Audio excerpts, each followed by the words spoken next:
Hi, good evening, and welcome to this week's installment of the Minority Report. I'm your host, Marilyn David, and as per usual, we have quite an interesting program lined up for us this evening. A lot has been happening and continues to happen in Tobago and Trinidad and Tobago at large. And quite a lot affects us here as it affects the wider community, and we continue to bring these discussions real to the people of Tobago and continue to forge forward with the mandate to hold this administration accountable for what they do with the resources of the island and the resources that are owned by the people of Tobago. Additionally, we find ourselves constantly being sucked into certain whirlwinds, and we're going to delve a bit deeper into those things tonight as well, and to expose some of the quote-unquote narratives, a word that has been made famous by this administration that we have seen being created and so on. And obviously, unmasking the deceit and the deception that is being meted out. So this evening, if you are logged on already, you can view this particular program on the Tobago Updates website. You can also view us on the Tobago Updates YouTube channel. However, the most frequently logged on platform is the Facebook page. And those of you who are logging on via Facebook, I want to encourage you to share your comments on the live. There are issues and there are concerns that many people want to raise, and I'm going to encourage you to do so as well on the live. If there's something that is pressing and we see the opportunity to raise it tonight, it's definitely going to be made public.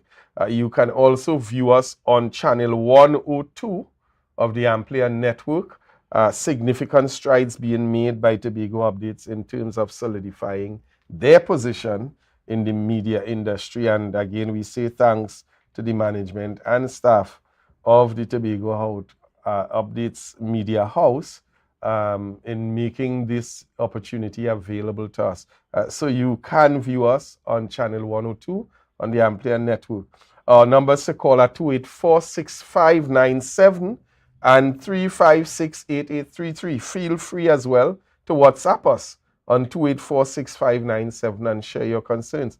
Last week, I announced that we are going to be building out a new segment called our Community Corner, where we deal with issues and raise certain concerns made by community activists and members within various communities and districts throughout the island. And so tonight we're going to have one of our first issues that will be highlighted and some discussion on it, and at least calling the administration out to get their act together and serve the people of the community. So many things we have in store tonight, many discussions, a lot of issues that have been raised. I want to put you on cue as well. We're going to be launching a Minority Report hotline soon, where persons can feel free at any point in time to WhatsApp information, queries, photos, videos, and so on. So in other words, everyone becomes the eyes and the ears and the hands of the minority in Tobago, with the sole purpose of making sure that this administration delivers on the promises that were made to the people of Tobago. And if you cannot deliver on those promises, then you need to step aside and allow the people of Tobago to give a fresh mandate.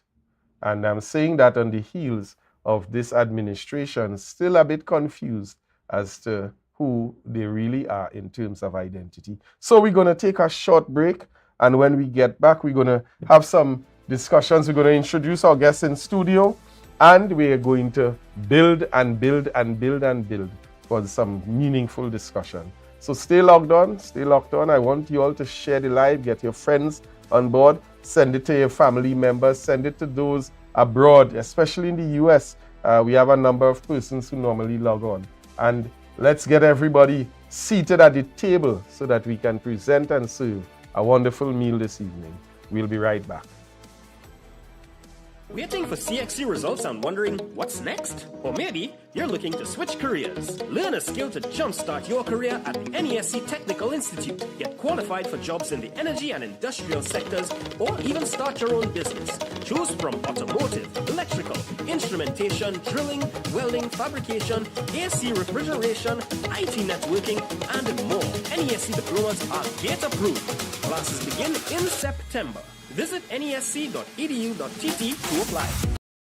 Bagel Jam is back.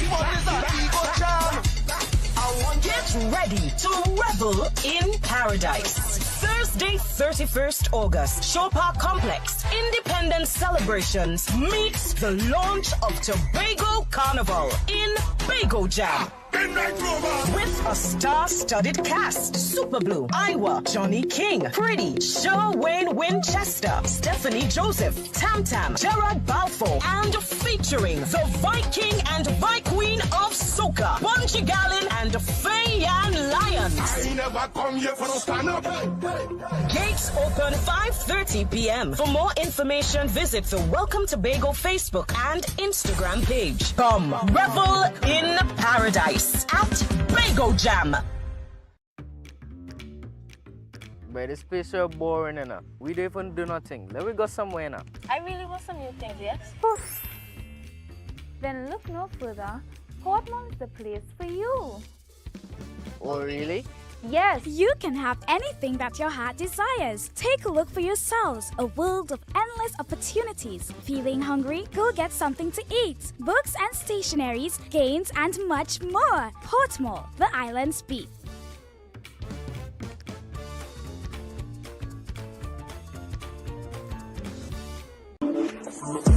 There's a new date for Tobago Swim Fest, September 17th, 2023. Come and witness the main event, the 4-kilometer swim from Pigeon Point to Buku Point. More than $25,000 in prizes. It's a family affair, so come out from 11 a.m. on the beautiful Buku Beach. There'll be swimming races, sandcastle building, and seafood on sale. Come and enjoy a fun day at the beach. Calling swimmers from Crown Point to Charlottesville. Registration on the day.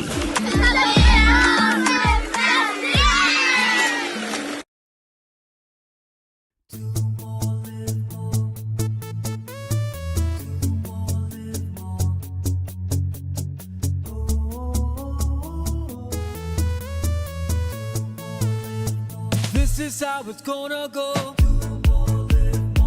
They better look up below, 'cause this is your show, and everybody's gonna know. Say it to them once again. They better look up below. This is your show, and everybody's gonna know. That's how it's gonna go. They better look up below, 'cause this is your show.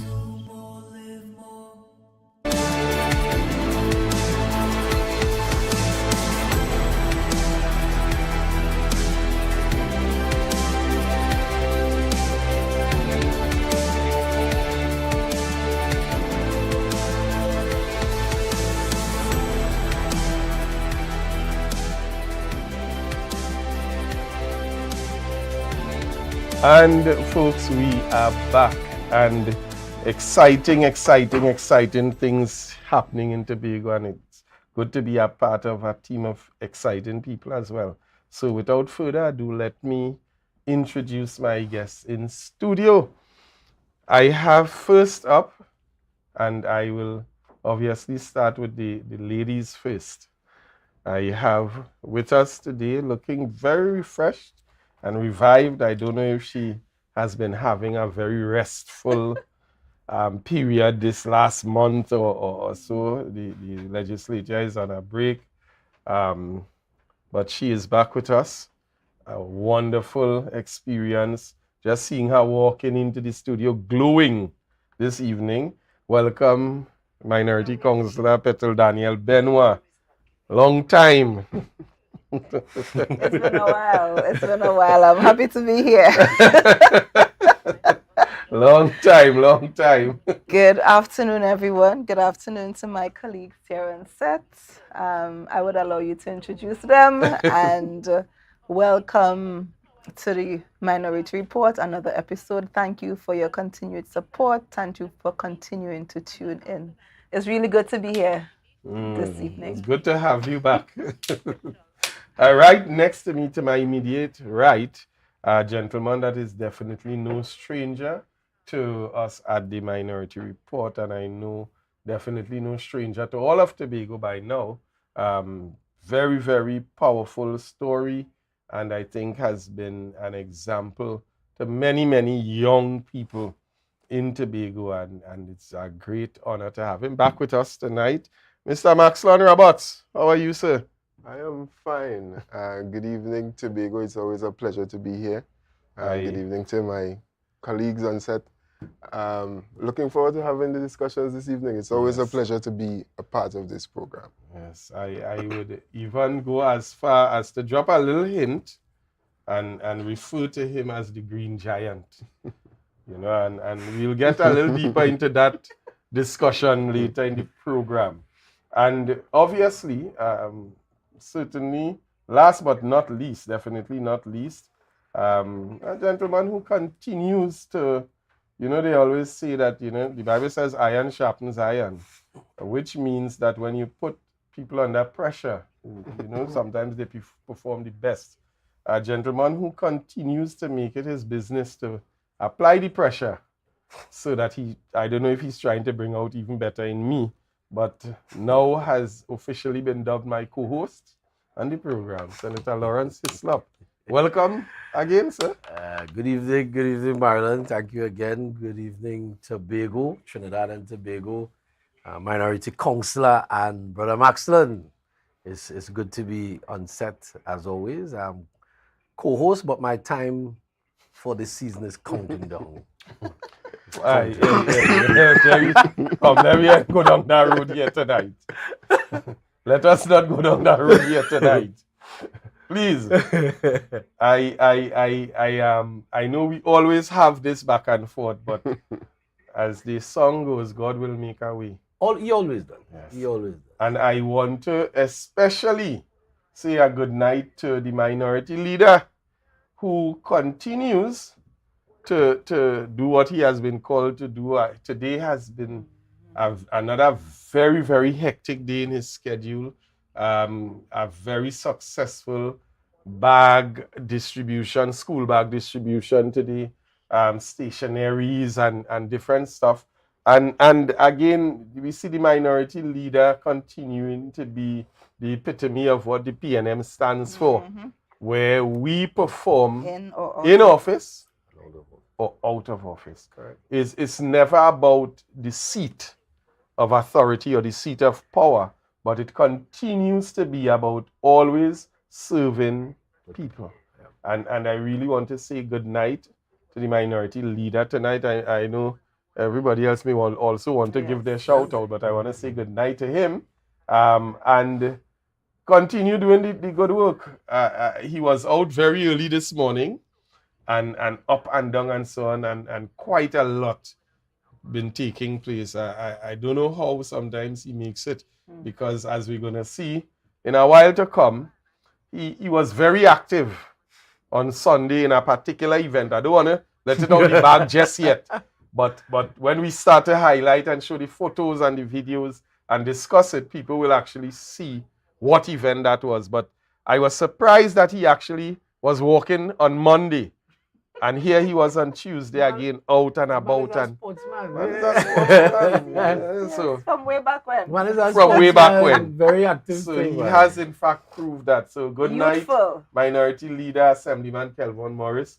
And as per usual, continue to keep up the good work. And you have the support of not only us in studio, but I think now the wider community of Tobago. That's right. Many persons have been reaching out and so on.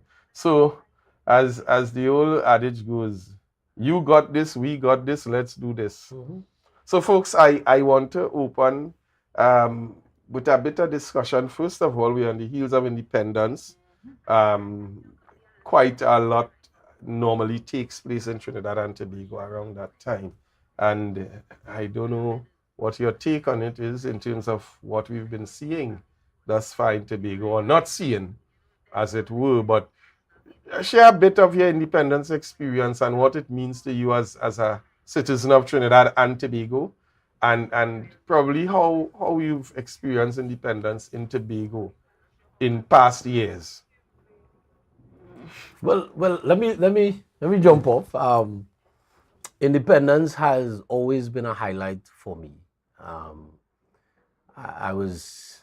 I sit in a very unique position that I have participated in almost every independence parade since the age of about 12, 13 around there. And this is with the Pathfinders. I don't think persons heard you clearly with that. Yeah, from bar some years in between where I was on my own agenda. But once I was active in and around the church, I was always involved in the Pathfinder Club. And so I was always on parade from a young child. The only days we would miss would be when the parade falls on a Saturday. And then as I grew older and got involved in the Pathfinder band, we were always one of the staples on parade. And I remember after I took a very long hiatus of about 10 years from being on parade, I came back out of retirement for the 50th anniversary of Trinidad and Tobago. I think that was the last parade we had at Shaw Park. And from then till now, I have missed only those that would have fell on a Saturday. And so last year was no different. This year is no different. And we had a very hectic week in terms of the preparation for the parade, the rehearsals, the dress rehearsals out yesterday at Bacalet and this morning. I actually just finished a rehearsal with my band to hustle to come here. And so I'm looking forward to the parade. I always, and last year I was not on the parade square. I sat under the tent and then joined the band on the route march. But this year I decided I'm going to be out on the parade square with the troops because there's just something about being out on the parade square. Once you have experienced it, it's something that you always want to be a part of. And so this year is going to be no different. Senator or no senator, I tell people positions are temporary. And senator or no senator, I am going to be on the road Independence Day, having a time as the band major of the Tobago Pathfinder Marching Band, coming down the road from Bacalet to Gardenside Street, celebrating the country's independence the best way I know how to do it on Independence Day. And that has always been the highlight for me for independence. The parade, being there with the military and the civilian detachments from the regiment right down to, I know this year we have the Civilian Conservation Corps parade. So from the regiment to the Coast Guard, to the volunteers, to the police, fire service, prisons, you come cadets, you come down the rank, Pathfinders, girls, guys, Red Cross, everybody is on parade. We're gonna have a wonderful time as always, because the troops and the bands look forward to that display. As we just say, once we hit the road, we just have our time. Well, for a point in time, I thought you were actually going to introduce Carnival, because when you said, once we're on the road, I started hearing Marshall in the head and all kind of things. Well, if you follow the independence parades, you know that some of the bands, if it's one thing you can guarantee, once the army and police and fire start up, you're going to get some soca in the mix. But the Pathfinders is trying to keep it as righteous as possible, as righteous as we could. But still, we just have we have a good time. And for us, it's more than just a celebration of independence. For the Pathfinders, it's also a form of ministry. It's a form of showing that young people who are involved in church can still take part in the civil responsibility of being part of what is nationhood. And I think those are some of the things that may be lacking within society, where people have lost a sense of what is nationhood, what it is to be a Trinidad and Tobagonian, what it is to be part of this Twin Island Republic that has seen its fair share of ups and downs from 1970 to 1990. And we still here as a young, what we celebrating? 61? 61. Yes, as a 61-year-old nation, we young, we little, but as the Jamaicans say, we talawa. Agreed. Well, for me, independence, national pride. Mm. It's like, you know, it invokes something. What comes to mind as well is that speech by Dr. Eric Williams, that first speech. Yeah. And, you know, from time to time, well, annually you will hear that being played in some forum. Yep. So that comes to mind. Discipline, tolerance, production. And I feel like this is a time more than ever that like we need to hear that again to stir up something within us. Exactly. It excites me to go look at the parade. So as a child, you know, you're excited to go and look at the parade on the route and in the park. Before it used to be at Shore Park. Yeah. And then, you know, when they did the backlets, they paved the grounds there, it went to backlet.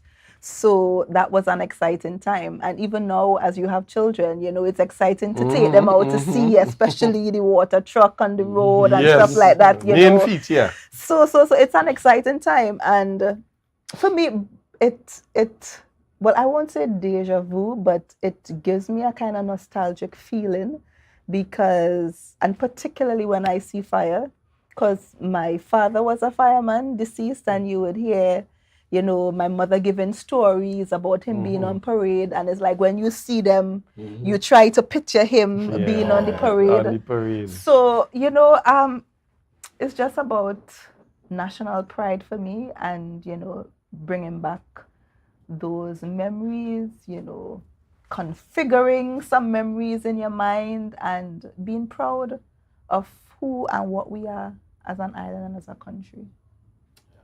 Yep. Yeah. Max. So definitely, as Patel said, it's that national pride, because I had the luxury of experiencing the parade both in Trinidad, because I spent some time there, in Tobago, and to be able to see that, see our nation at its best. You know, our services coming out in all the glory, showing that we have that sense of stability, despite all of the ups and the downs. We can look at our national pride. We can feel good. 61 is relatively young, but we have come such a long way, and it wasn't easy.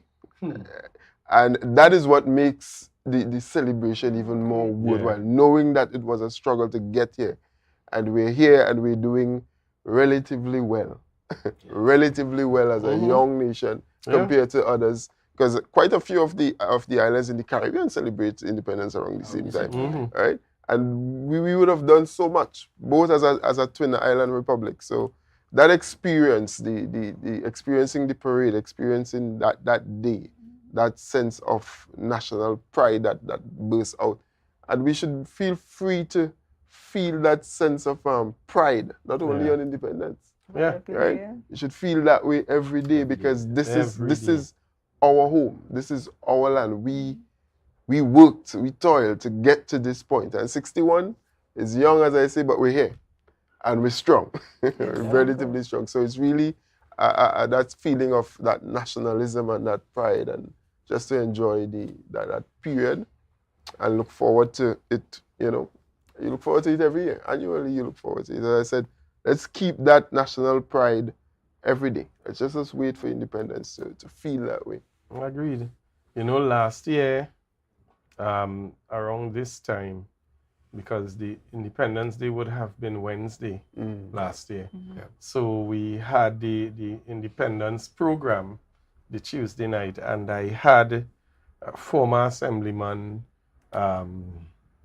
Cynthia Alfred. Cynthia Alfred as yes. my guest on the program. And listen to me. Yeah, that was it was an awesome powerful experience program. because all of Tobago heard from someone who was there when the declaration was made and who would have heard the speech firsthand, and even though as a child, but she gave a very, very vivid account of what it felt as a nation, what it meant.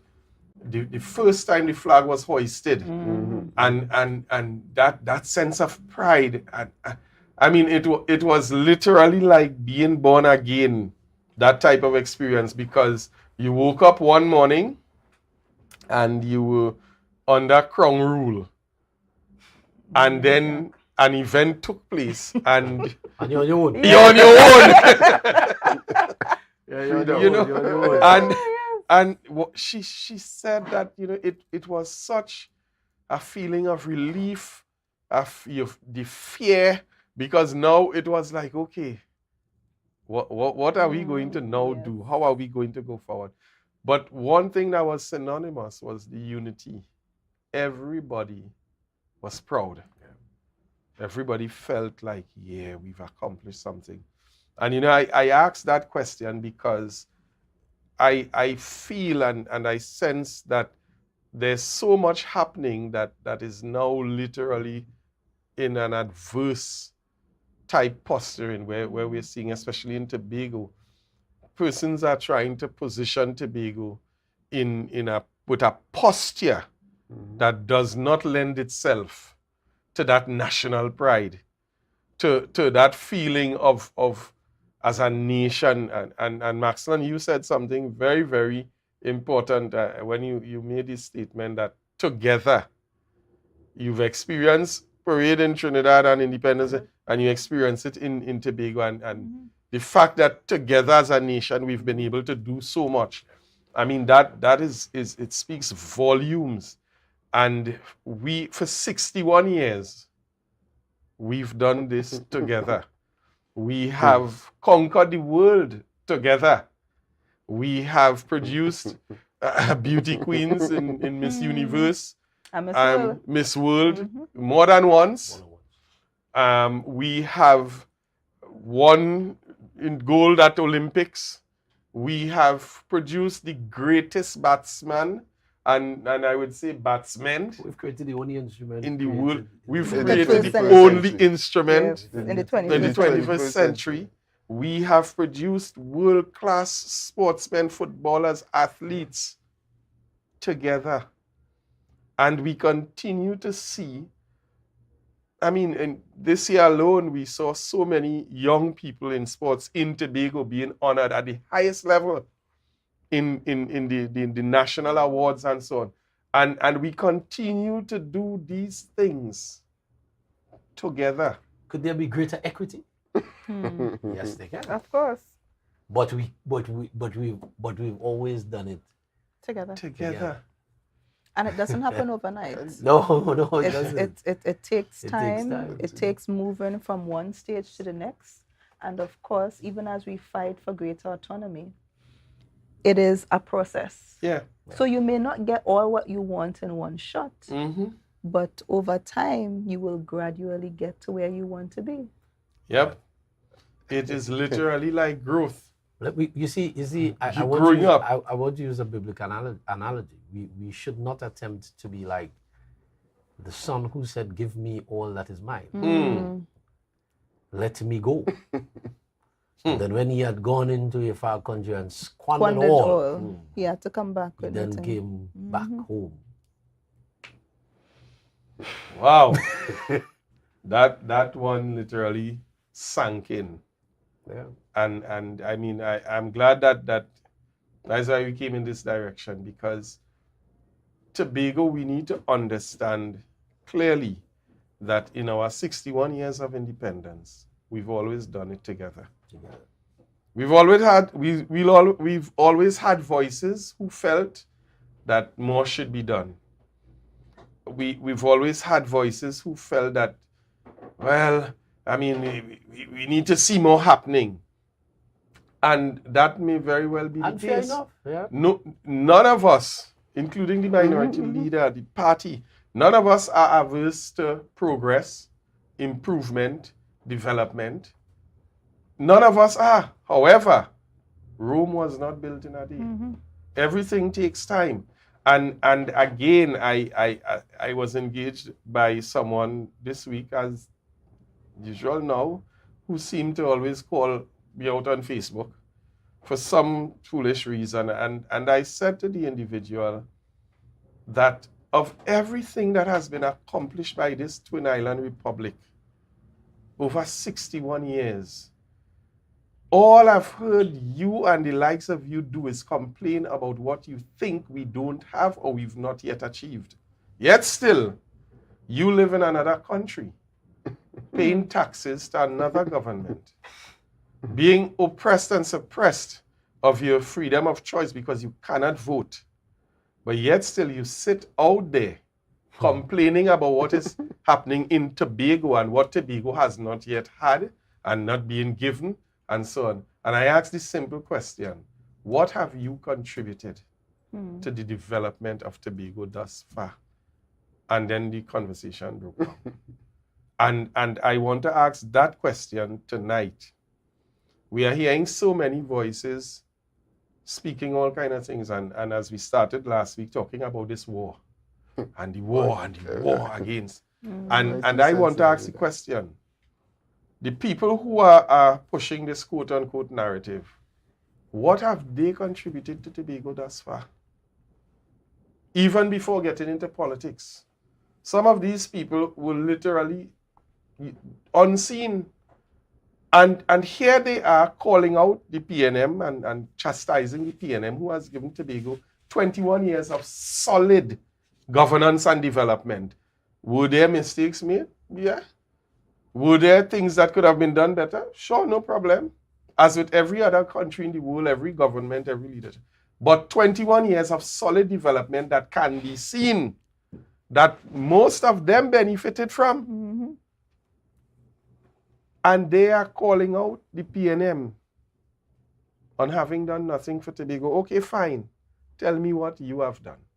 Because the only thing that qualifies you to critique or to criticize what I have done is if your contribution has been greater. And the question is, and I'm asking all of Tobago, when we sensibly sit and weigh this out, what has any of these individuals, Farley and friends, Trevor, what have they contributed to Tobago's development in the past 20, 30 years, as the case may be? If they were old enough to even contribute, what has it been? And so I really want to say, as a nation, I mean, as a citizen, I feel proud. 61 years. What I am disappointed in is that we are not seeing the excitement in Tobago as we've seen in years. Well, if I should jump in, I want you to. I knew you would have.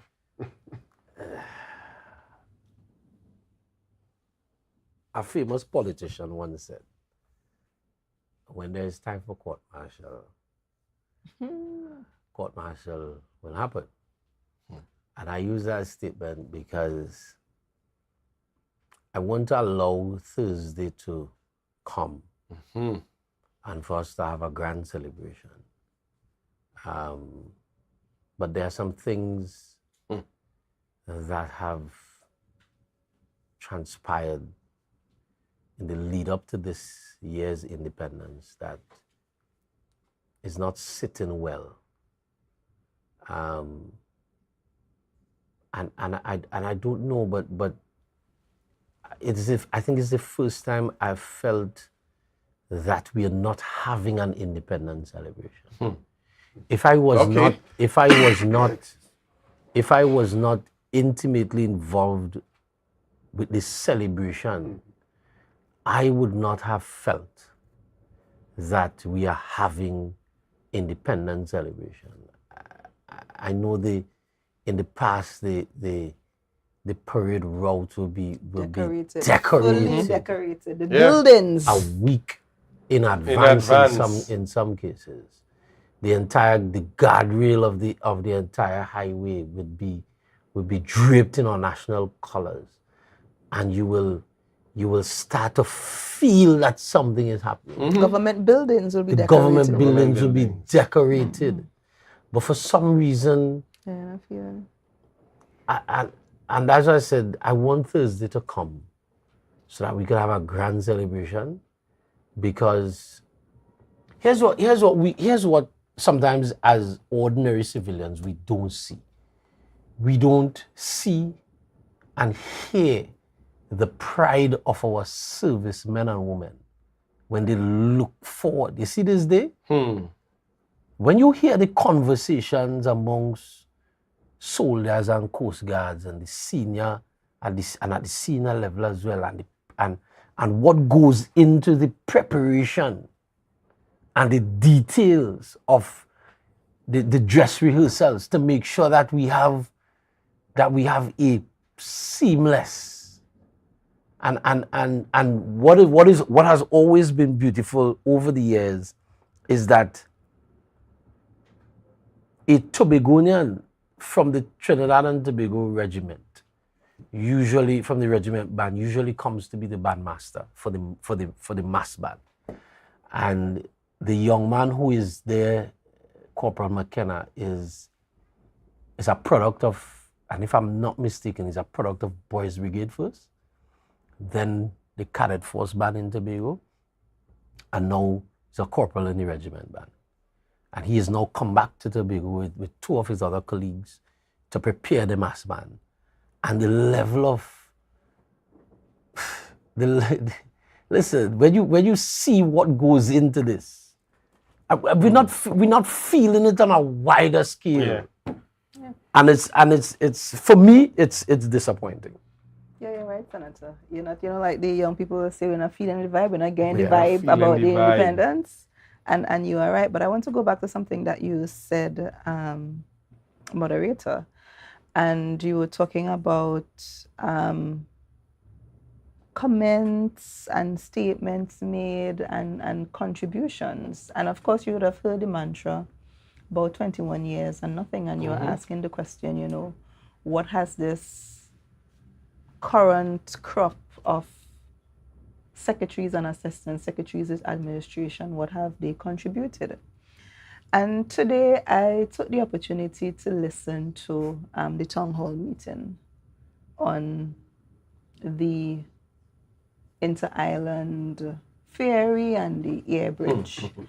And coming out of the discussions from persons who participated, there was a common discourse among some of those members who contributed. And the discourse was, or the recommendations that came forward, one of them in particular was the communication and the relationship. And in one way or the other, that cry came through, that we should have a better relationship, the Tobago House of Assembly and central government. The Chief Secretary and the Prime Minister should have a better relationship, and the relationship should be one such that it benefits our island. Yeah. And is not a war, so to speak. And it was very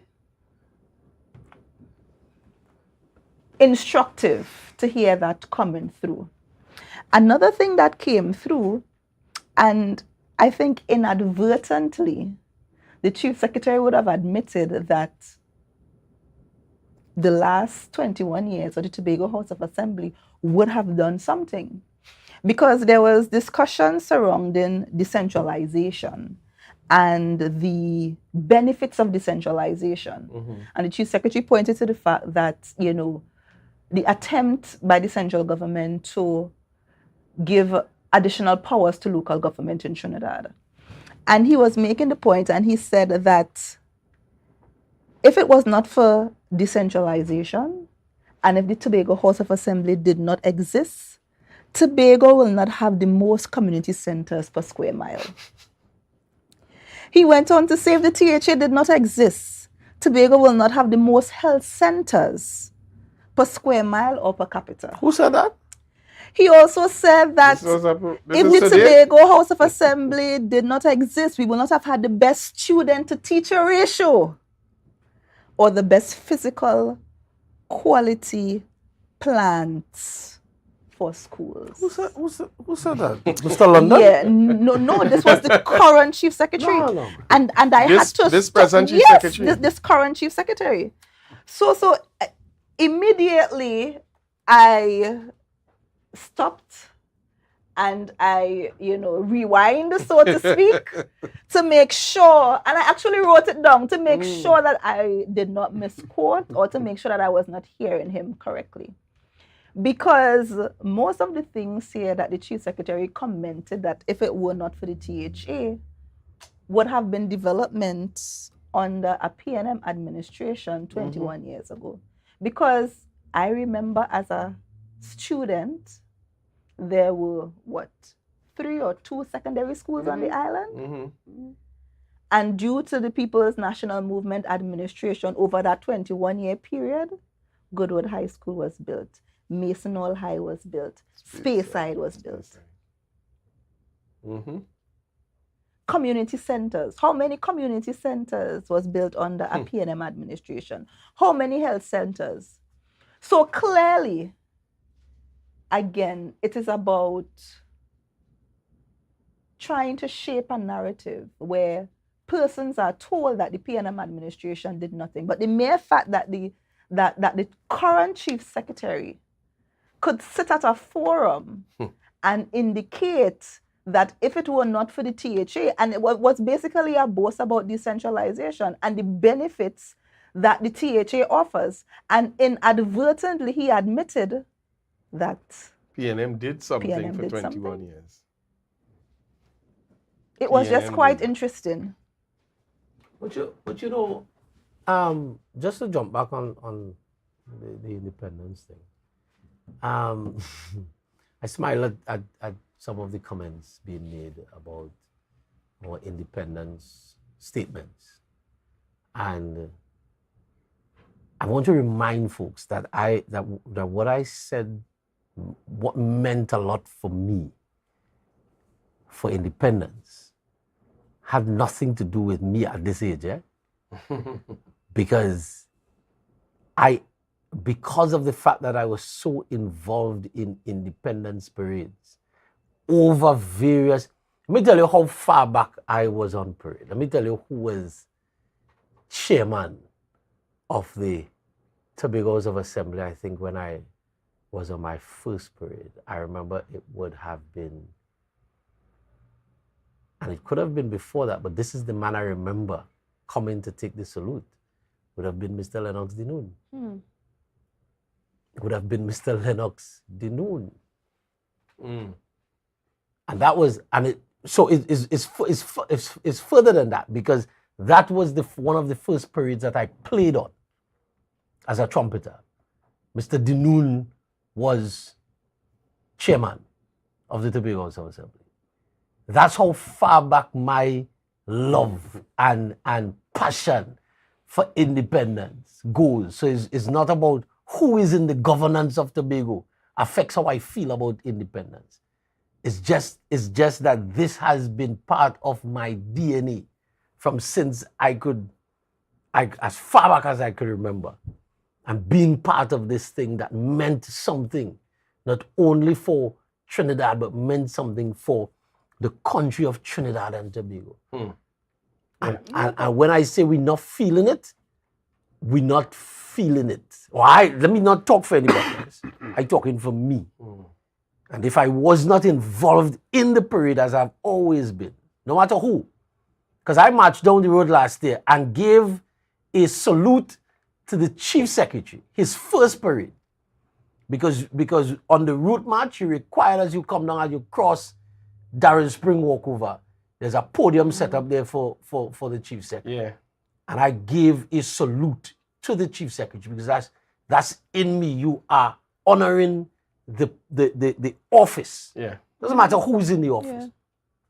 Doesn't matter who's in the governance.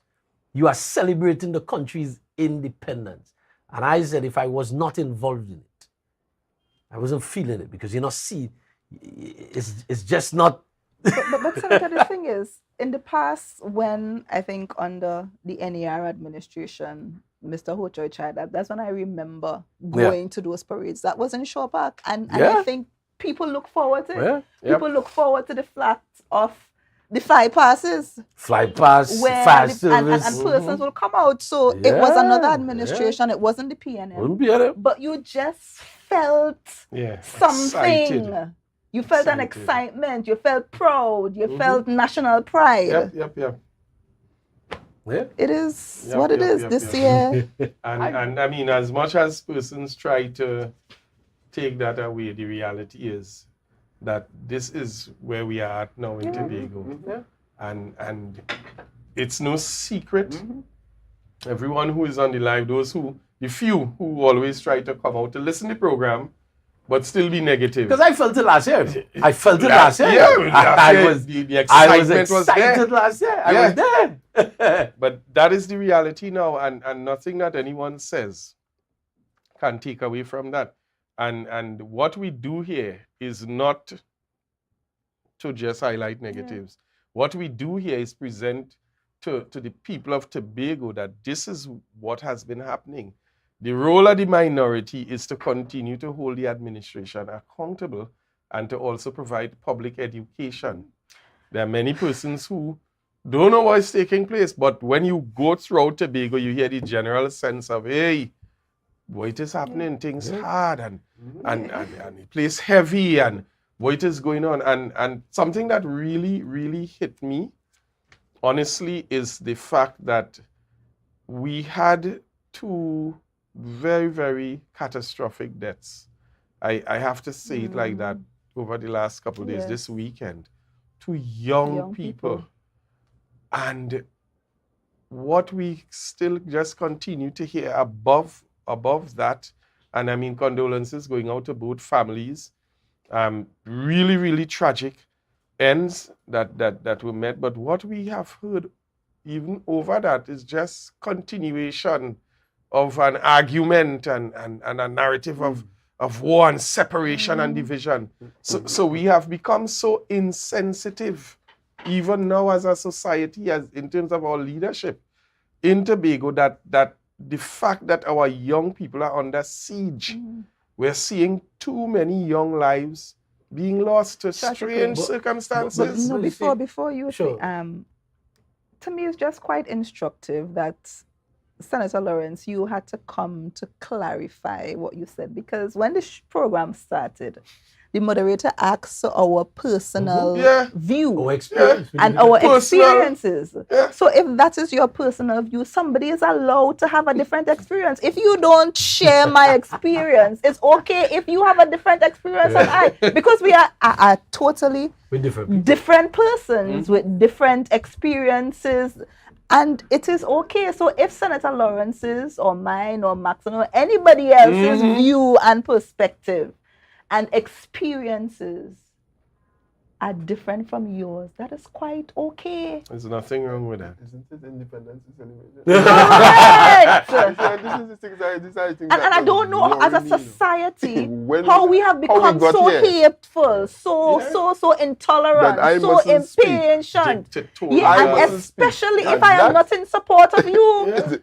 I could have my own view, and that is fine. You could have yours, and that's okay. I'm glad it's coming out. It's unfortunate that we are here. It's unfortunate that is where we are. Yeah. After 61 years, that is where we are. That is where we are. Feeling as though they must be muzzled. Yeah, and people are afraid to speak because if I don't support what you say, I'm victimized. Right? And the thing about it is, in a growing dictatorship. Those voices were the loudest voices, re-victimization, when they were on the side of the minority.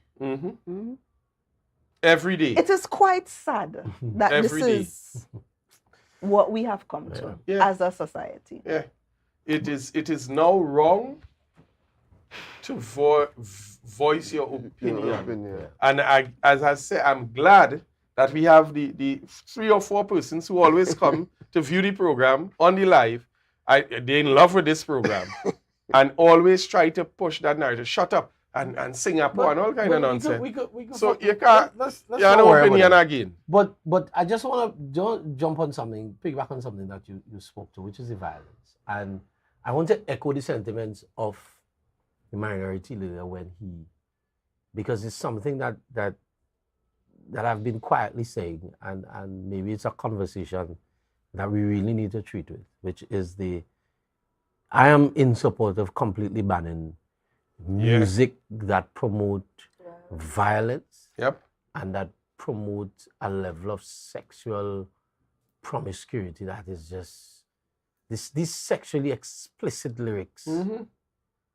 And it's just you and it's what is the craze. You hear these guys passing on the road and they blasting these quote unquote Trinidad music and all kind. Well, the opposition leader just gave them even more life with Matic and empty the clip and all that kind of nonsense. And I am in full support of a complete ban on that kind of music. Yeah. And not only and even the edited version that are played sometimes on our radios because the edited version doesn't leave much for the imagination. Yeah, to be desired. Because it's just natural English.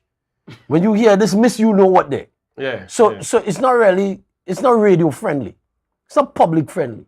And then you have these guys passing on the road blasting this music that you could hear every single, and the equipment is so clean now that you could hear every single piece of every lyric. Every lyric. And they pass through public spaces, they park up on the roads and they blast these things. And you hear these things keep drilling over and over and over. One of the easiest ways to learn something is putting it to song, you know. And we wonder how it is so easy for a man to pull a trigger and kill somebody. Because that's in his psyche, that has been ingrained in him through the lyrics. And then the sexually explicit language as well speaks to a reason why we may not even respect our sisters anymore. Wow. Our black sisters, our sisters in general. Because the language, the lyrics of the music is so explicit. And it's a serious conversation that we have to get to in our country. Because treating with crime, gun crime, is not only a police service issue, but it's and people downplay it when the Prime Minister when they call it a public health emergency. But that's what it is. That's what it is. Because it is almost pandemic level in terms of gun crimes in our country. Yeah. At this point, we're going to take a short break, folks. We're going to pay some bills. And when we get back, we're going to shift the discussion a little bit. We want to just highlight our community corner issue. And then we're going to go into some discussions with Maxson here in studio. And we still have quite a lot to cover. So stay logged on, and we will be right back. From the experts that created the Zinger sandwich comes the KFC Crispy Barbecue Zinger.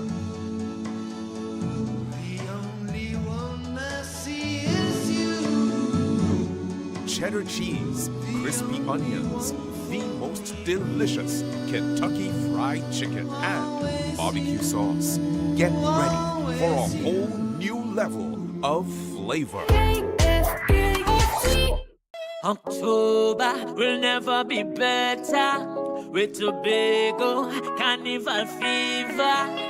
Okay, passage and come on over. Jimmy's Holiday Resorts has 1, 2, and 3 bedroom, fully self-contained apartments located at the heart of Crown Point. Minutes walk to the popular beaches, restaurants, bars, and the airport. Enjoy our amazing amenities such as fully equipped apartments, complete with Wi-Fi, AC, TV, and a pool, and a mini-mart on the compound. Call 639-8292 or 8929. Jimmy's Holiday Resorts is your family's home away from home.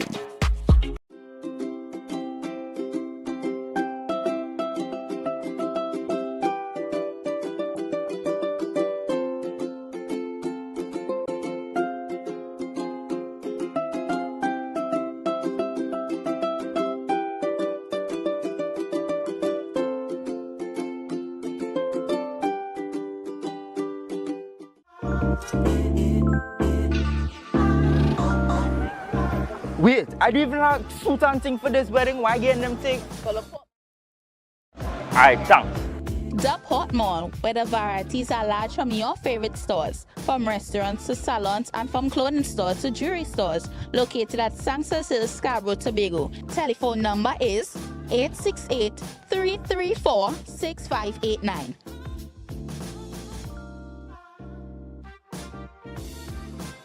Wow.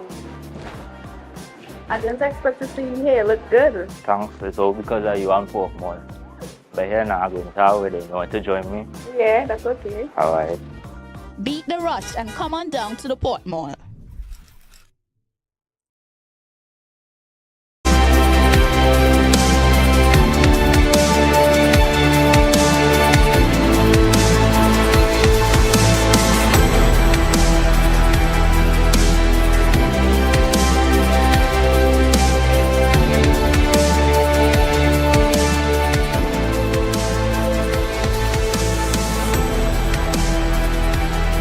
Welcome back, folks, to the Minority Report, and I'm here with a full panel of guests in studio, along with my co-host, and having a lot of discussions on and off the camera. We want to just head right into our highlight of our community corner this evening, and our community corner issue hails from the electoral district of Kendall. I know everyone knows where Kendall is, and we have a couple persons who would have brought this to our attention, and it seems as if the people of this community and by extension the East are feeling totally slighted, pushed to the back, pushed on a back burner, and I'm giving you the exact words, pushed to the back burner. This administration has absolutely no concern or care for them and their children, and I'm giving you verbatim things that have been said. I want the director to cue the video up that was sent to us, and let's take a look at it, and then we're going to have a brief discussion on it, because this segment is geared towards asking the administration, as a matter of fact, telling the administration to make good on the promises that they made, and this is one of the things that they spoke of and campaigned on that they're going to fix. Mr. Director, just let's get that video.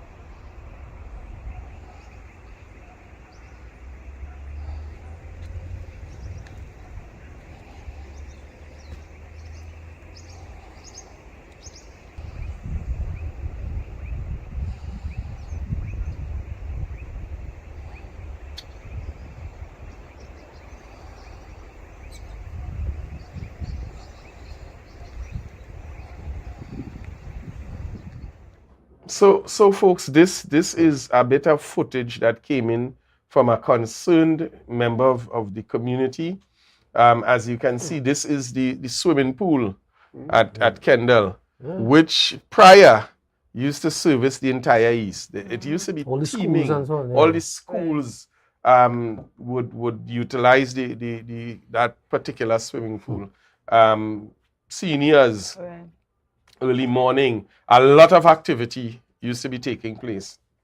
And apparently, it was said that they'll fix it. And a contract was given. I know a contract was given. A contract was issued, and as we see, work started.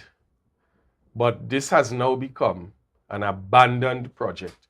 And based on the information that came, funds were disbursed to the contractor.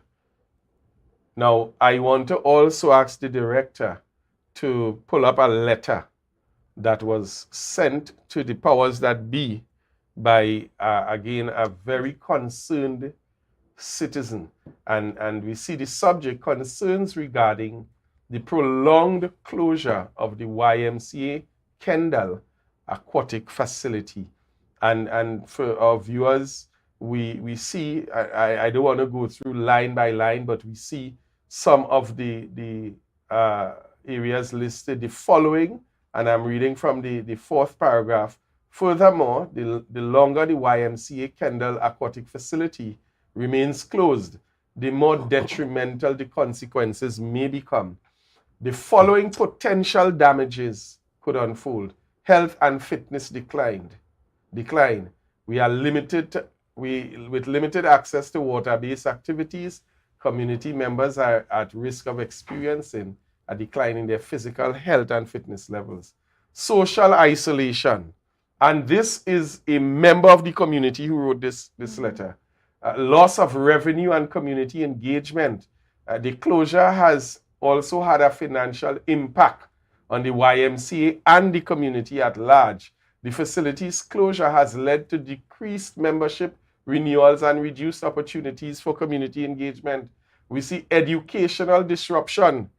Local schools and educational institutions have utilized the facility for swimming lessons and sport activities. And this is a fact. I've been to events, competitive events there. In light of these concerns, I kindly request that the necessary actions be taken to expedite the repairs and reopening of the YMCA Kendall aquatic facility. The aquatic facility is more than just a building. It is the heart of our community, fostering health, inclusivity, and personal growth. A prompt resolution to the current situation will not only benefit the individuals directly impacted, but also contribute to the overall well-being of the Kendall community. Do we have any information as to how long this has been in this since last year? But you all can't remember this issue came up in the house. I was thinking it was the minority, but it wasn't the minority who asked, it was the representative, and the chief said, well, the chief was throwing shade. He said, but you're supposed to be aware of that because it's your brother who had the contract. Yeah, I remember that clearly. Yes. So that means that I so is it willful neglect? Not for me to know. But I saw mosquito breeding in that. Yeah, because it looks like a health hazard. It looks like it is terrible. Yeah. And again to persons, and that is why we launched this particular segment of the program, because this is the opportunity for people throughout Tobago to now speak and to say what are the issues. Many persons love to say that we come here and all we do is talk, and we talk negatively. This is a member of the community, not just sending footage, but writing a letter and sending it out to various divisions, begging. And this situation has been in existence far too long, almost an entire year. And so in our community corner, we are calling on the necessary secretary.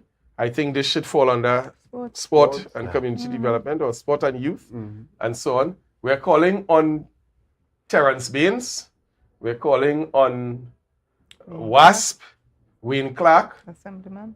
We are calling on the chief secretary, because this matter is a critical matter in the East. And we are calling on all the persons responsible to go to the Kendall facility and address this, so that the members of that community can have their livelihood returned to them.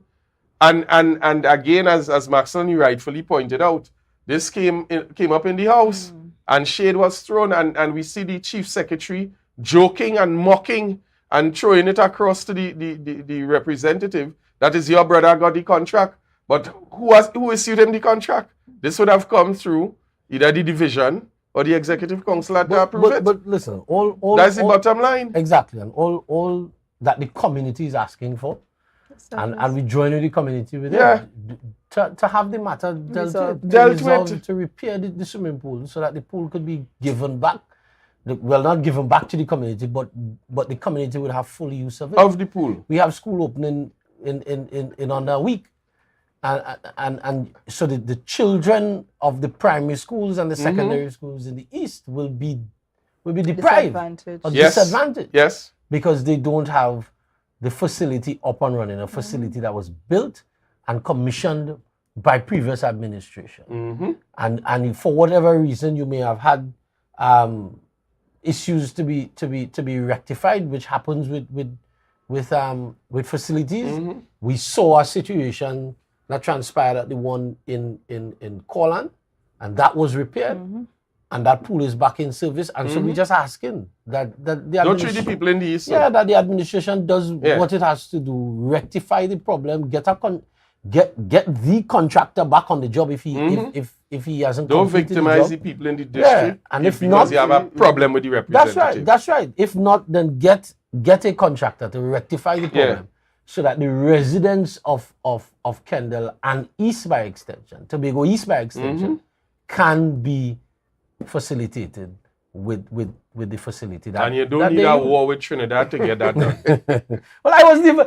You don't need to have war to get that done. I wasn't even going there. Just. In other words, just get the job done. See about Tobago and stop looking for fight. Just get the job done. See about Tobago and stop looking for fight. Yeah. Stop trying to mask incompetence and your failure to deliver on election promises with looking to create a war somewhere else. Just get the job done. You all are not Republicans. Don't do this. Yeah, just get the job done. Don't do this. Seem like they're playing from the Trump playbook. Same playbook. Same playbook. Create a war to mask and to deflect from the fact that you're doing a poor job. And when you're caught, you throw everybody else under the bus. Except yourself. And you take no accountability. Yeah, and as a viewer rightly said, we could also ask.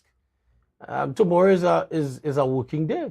We ask the Public Health Division to take a drive up there and make sure that we do have a situation where we have a health hazard. Make sure that's at least keep it healthy until it's fixed, so that we don't have mosquitoes breeding. Thanks to that recommendation, Guy and the Live. So folks, this is our community corner, and as the weeks continue, we are going to see more of these issues where real people send real issues that need to be addressed. So I'm putting the administration on notice, every secretary, that your name will be called and you will be asked to address the issue. And I don't know if some people might even go as far as putting their numbers on the chat. I see somebody threatening to do that so that the people in the community could call them direct. Okay. But we know they don't answer phones, but that's another story. Now, also, I mean, there's so much we want to get done, but before we leave this evening, and we have a closing segment where we deal with some promotions and so on, but Maxson is here with us, and we wanted to also highlight certain things, and you know, we're going to get it done. Maxson, you have been with us on the program a few times, and you've spoken as an agronomist. You've spoken as a member of the party, and so on. Today, prior to now, you held the position of project manager of the Reforestation and Watershed. Tobago Reforestation and Watershed Rehabilitation Program. It's a mouthful. A mouthful. But it's something I know dearly because I built out that company. You built that program from the ground up.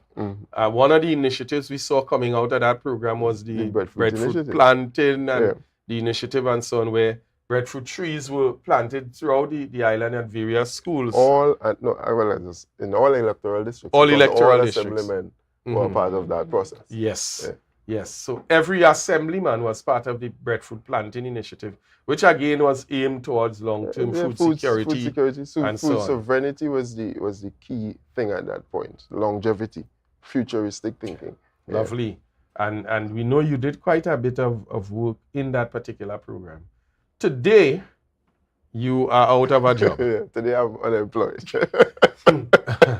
And, it's not a laughing and folks, even though we laugh on the today I'm unemployed. It's not a laughing matter. We are laughing because had it not been for the grace of God, the enemy would have prevailed. But today Maxson is out of a job, and the circumstances were very strange. Very interesting. And I want you to share with us and our viewership, in a nutshell, what has occurred. Yeah. Well, let me attempt to do that. I'll do it relatively quickly. But let me first start by saying that at this somewhat eve of independence, I would have earned my right to be there or to be here. It wasn't political hierarchies. It wasn't anything of such sort. I've earned my right to be here because I worked. It wasn't 61 years, but I worked from I say people from the bottom up in order to get myself to a place where I can contribute significantly to Tobago's development, particularly in the agriculture area, whatever area that may be, because that is where my passion lies. So coming from a background where at age 20 you now in Form 1, after you've decided to readjust your life, take a look at life, you had no subjects you feel confidential, you went through all that, and decided to readjust yourself and go from there, despite the challenges, to where I am now in terms of academia, because I'm saying all of this to say, for whoever wants to assume otherwise, I've earned my right to be here. To be in a position where I'm a PhD candidate at UWI, and also doing my executive MBA in an international university. Come October, I have that under my belt as well, because I don't ever stop trying to develop myself, because I understand how important it is to do so, to inspire other persons to do so, especially young people who believe that it's too late. Yeah, and they want to give up. You don't ever do that. It's never too late. And that is why I push so hard when it comes to the academics, because I understand how important it is and how it gives you that push or that advantage. Unfortunately, this present dispensation of our administration, that don't really seem to mean anything much, but nevertheless. So, went through the process. Advertisement would have gone out whenever, since in 20, because I've been doing for reforestation for over 3 years. Right? Going through the interviews, was successful. Had to build this company. We built that company. We built that company. When we got employed, right? There was a small team that started of 8. We all went through that interview. We all met, and well, the successful candidates were there. All we had was an executive council note to guide us. We started functioning as, how they have it? Short-term employment under the division before we were actually absorbed under the company. Because the company wasn't really, the skeleton was there, but we had to build out the framework, right? And we did that. So we started on short-term, and then we got absorbed under the company, and then the company started moving. Then a board came in place. So everything started working well until 2022. That was the change of administration, right? New board comes into play, and all of a sudden the conversation of a restructuring start happening, and we know how that goes. We know how the restructuring goes. But I'll say this: word came to me that when that board came into place in 2022, they had letters of dismissals for us. But the then chairman, because he's a God-fearing man, so there must be another way to deal with this. I guess that's why he didn't himself get back on the board this last time. They didn't appoint him back. No, he knows himself. I'm no ordinary member. And that is when the restructuring process started. So that's been going on for over a year. And that leaves a company in an unfortunate place. The members, the workers, because what's going to happen? What's going to be the end result of this restructuring? I never take them on you. Well, you saw how we worked. We still do what we had to do.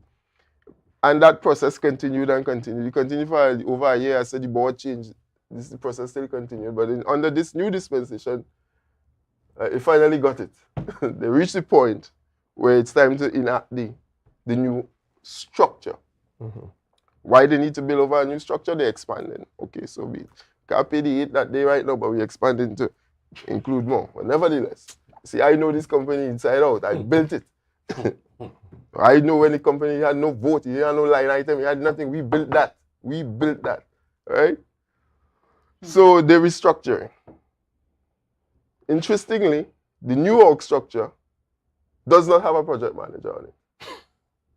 Right? The old org structure had that. Project manager, and it built out. The new one, they left out two main things. Project manager, replaced it with a program manager, and an accounting assistant or accounting administrative manager, something to that form, and replace it with some other term. So those 2 positions automatically just fell off. So it means then now, we got our letters saying, well, as of the 31st of July, you will no longer be employed in that old position because it doesn't exist, and you will have to reapply. Well, we know how that goes. So we reapplied, and we're still waiting, right? August comes and finishes. And then people say, well, just reapply. No, it's not just reapply. It's a process. You reapply, and then what? If they never call you, if they didn't call me till next day, right? You're suffering. But it's quite instructive. You're suffering. Marlon, do you know what are the duties and responsibilities of the They mirror each other. So then it's basically a change of name, and there is no real restructuring. Is this the same position if the duties and responsibilities are the same? Are the same. Right? They call it renaming. Right? Not restructuring. Right? No, that is called constructive dismissal. Constructive but we know that's right. No, but me, I follow instructions. I reapply. They said, well, and after they would have given us so much reassurance that nobody would be disenfranchised, nobody would be displaced. Yeah.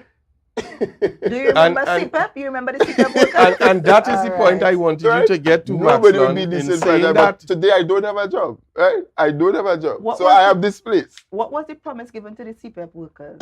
That the company was top heavy and they are trying to save money to increase the salaries that for wasn't the lower pay. That wasn't our But situation. it was also said by the secretary that persons who are displaced will be redeployed. And up to this day, Has it happened?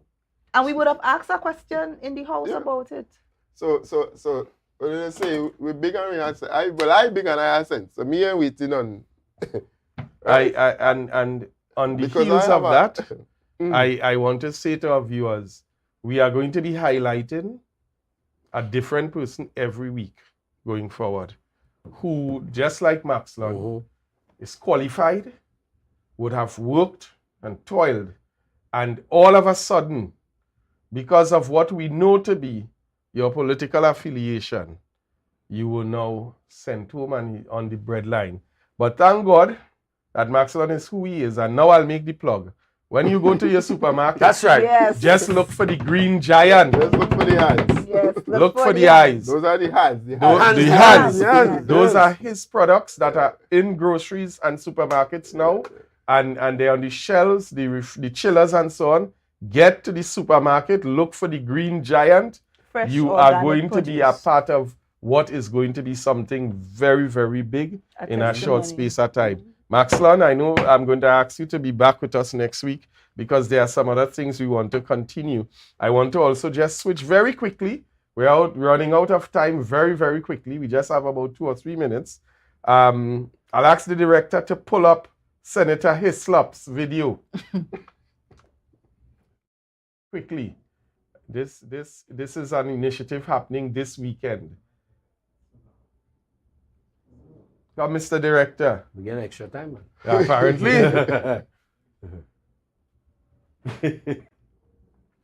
Yeah, you all do.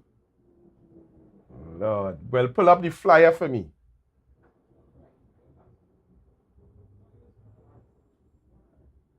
Nice. Senator Hislop, very quickly, tell us. Yeah, so ladies and gentlemen, this weekend, this Sunday, Sunday morning, 11 a.m. to 4 p.m., we're going to be having our second annual back to school drive. We're going to be having complimentary haircuts Right? Free haircuts for, I know some ladies, some mothers have been calling me about daughters coming for haircuts as well. But we're having complimentary haircuts as well as stationary giveaways. Our 2 locations this year, because we had a wonderful time last year at Gems Supermarket Car Park in Mason Hall. And so this year we decided to spread our wings a little bit, and we're also going to be at the 3-level lounge in Delaford. That's down on the bay. So in addition to Gems Supermarket Car Park, we're at the 3-level lounge in Delaford, where we will be having complimentary haircuts, stationary giveaways, giving the young men, as I said in the promo video, I wish the guys could have run the video, but as I said in the promo video. Apparently it's still downloading. Yeah, what we... An hour and a half now. Okay, some of the things that on top of your new school books and just the excitement of going into a new class and so on, young men look forward to a fresh haircut. And I remember back in the day, Daddy used to get a muff. Yeah. You cut her clean off here and leave a muff in front. Have to get a muff. Gotta get a muff. But the young boys could come to barbers who will give them a nice... Stylish. Yeah, not stylish. We're giving you a nice wave cut.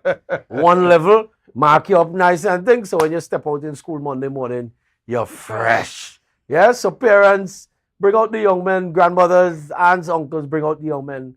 Let's have a good time. We're going to have, hopefully, some extra stationaries that even our young ladies as well can benefit. Can benefit. We're going to have school bags as well given away. So that we want to help out families. I was also able to do 5, is it 5? Yeah, I think it's 5 full booklets. Wow. For first 4 months. Yeah. In office, out of office. And I know that is going to go a long way for those children who are entering into first form. Yeah? Well done, Senator. Thanks a lot. And folks, we really want you to come out, support the Senator's initiative. Bring your kids out, bring those guys, and let us. And very quickly, get this just done. the registration we still taking registration. You send your WhatsApp 7249825. Send the child's name, school, age, contact number for an adult, for a parent or a guardian, so that we can call you to tell you what time you should come to receive your haircut. Yeah. Just say that again very quickly. So the registration number is 7249825. Send your registration via WhatsApp, the name of the child, age of the child, the school, and a contact number for parent or guardian. Very well. So folks, let's make full use of that. As we are about to close off this evening, we are going to run the videos and the photos of the minority leaders and let me say the Assemblyman's District Sports and Family Day held on Sunday at Jubilee Park in Sangsters Hill. The minority leader had a wonderful time. Folks really came out in support. People participated in cricket, in football, in netball. We saw the minority leader play a goalkeeper. All the sports. A goalkeeper. Goalkeeper. I think he played goal shoot. Yeah. and really had a time. A number of persons really came out. The children were out in their numbers with the bouncy castles and things were on sale. It was an awesome time. And yet again, another year, a very successful event. And it was definitely much bigger this year than it was last year. I think next year, the minority leader has to get the stadium because so many people were out in support. And so I'll ask as we close this evening, I want to say thank you for being with us. Thank you for logging on. Thanks to the team in studio for our grace period. And as we go out, let's continue to keep our heads above waters, continue to get in touch with us. Let's make sure that things are done throughout every community and that we in Tobago benefit in the right way. And let's keep those folks on their toes because let them do the job that they promised to do. Mr. Director, could you queue up those videos and those photos? Have a wonderful evening, folks. And I look forward to seeing you guys again next week, Tuesday. Bye-bye.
So one of the highlights of every young man and getting ready for back to school, outside of the new uniforms and new school books, is him getting a fresh haircut to go back to school. And so we want to make this a reality for some young men in our communities, from families who are low income and who are challenged by the economic situation that we face. And so on the 3rd of September, we want to have our second annual back to school haircut drive. And this year we're making it bigger and better. So in partnership with the Heliconia Foundation, the Tobago chapter, we are having 2 locations this year. We're going back to the Gem Supermarket car park from 11 a.m. to 4 p.m. And also we're going to be at the 3-level lounge in Delaford. So come out in your numbers, bring out your sons, your brothers, your nephews, your grandsons. And come out on that day, have that fresh haircut. But we want you also to register. So call 724-9825 to register so we know that you're coming. And we say, come out, have a good day, have a good time. And we're going to be having stationery giveaway as well. So come out in your numbers. And this is being brought to you by Senator Lawrence Islop and the Heliconia Foundation Tobago chapter. See you on the 3rd.